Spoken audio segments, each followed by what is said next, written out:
Hey there, so the brand sent over this HDTV antenna for me to test and try out.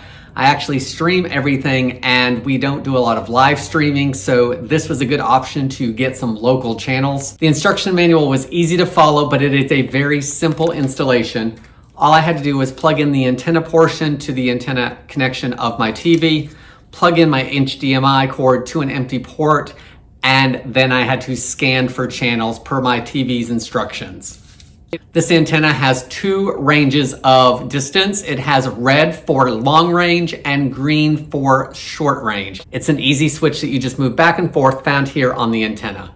Once I scanned all my channels on one range, I picked up 24 channels that I didn't have before. And after scanning it on the other range, I picked up 30.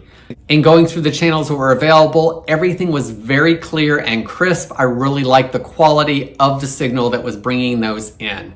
One little added feature that's kind of hidden is this is actually magnetic. You can actually stick it up where needed. Guys, if you're looking for a way to maybe cut the cord or find some live channels that you didn't know you had before, then I hope this video helps you decide on if this antenna is a good option for you.